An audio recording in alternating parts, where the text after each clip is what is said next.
wiwaha ya sang narpa payunta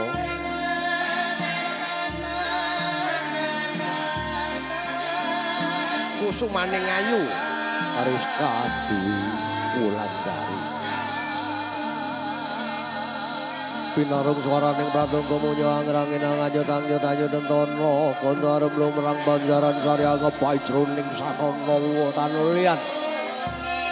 ana tejang nguwung mawa prabatu punika tejaning punanganten putri kang mijil saking sasana tepas langit muji sasana rinengga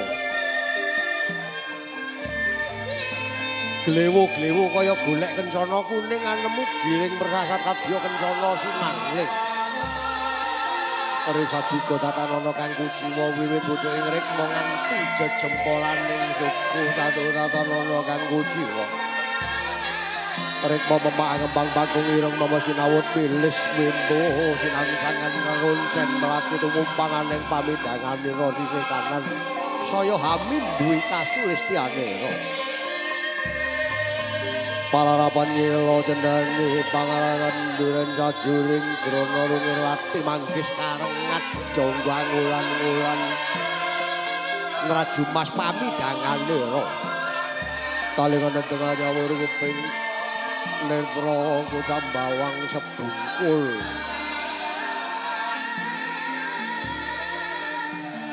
latinya manggis karengat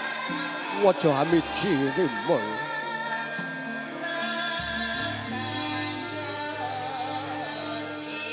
Asta akan dewa pinentang bangkean hanawon kemit upamukang kang sir kempol kialang manlak tungkak bunder lir jinangka Risa juga tatanana kang kuciwa labet wasisira juru pangrengga sasana tuwin juru pangrengga busananing Prameswarinata saking gimik up Karangreja Wungu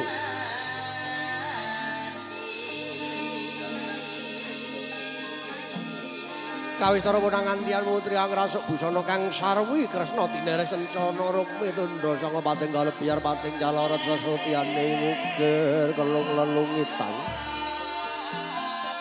pating kalebiar pating calorot sesutiane dupi kasunarane sang Bagaskara persasat kadya lintang sewu silih pernah gumelar haning langit krasna ing wanci dalu prating unggian kang tinuju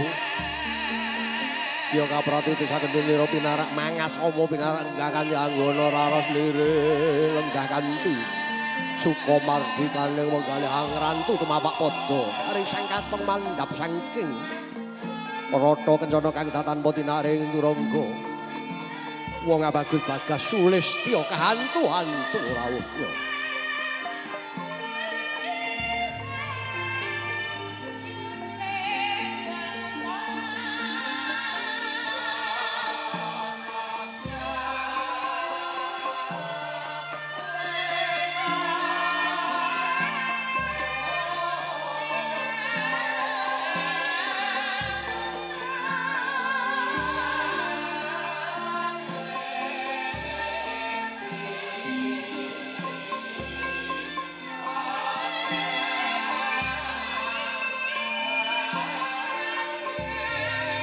Kaping sasmita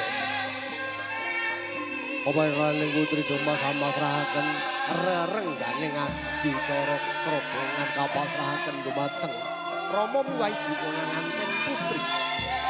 yanipun bapa batin galasan ibu Sunarti kanthi suka renaning kali kinampi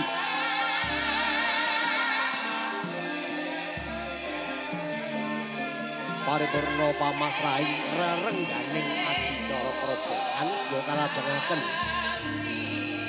bedol kembar mayang kang kapurwakan kapasrahaken dumateng babaning putri Domah Tanah Putratiwa Suba Manggala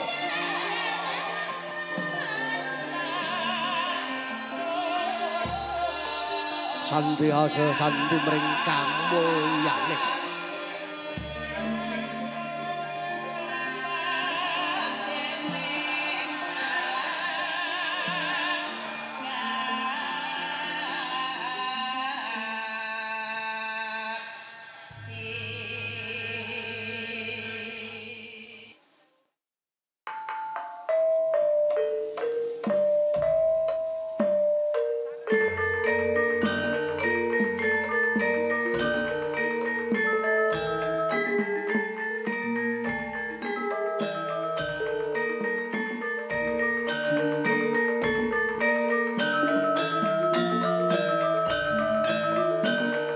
pasrahaken Sekaradi Kembar Mayang dhumateng pepedane Putri Dumas tanapi arisan Pratiwa Suba Manggala Pratiwa ning penderek Suba Sae Manggala pangarsa mewujaken penderek pangarsa ingkang sae kanthi kebak rasa sutresna sinihan lebda ngayahi karya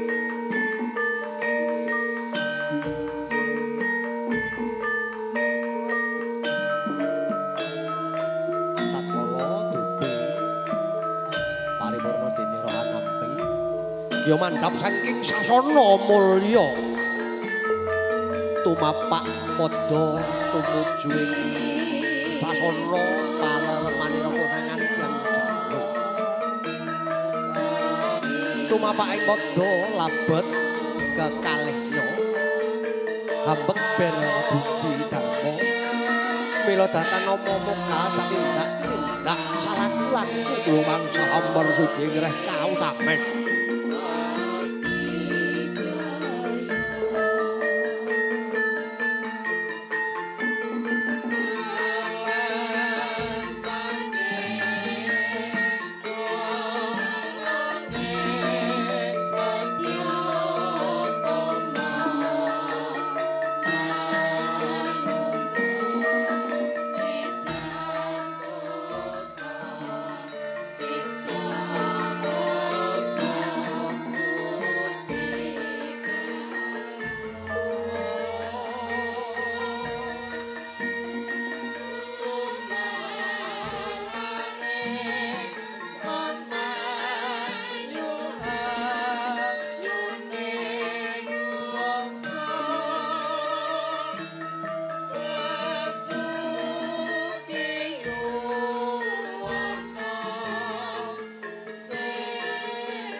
Nuwun menika mangke dhumateng kadang-kadang ingkang mapan wonten ing sasana budaya.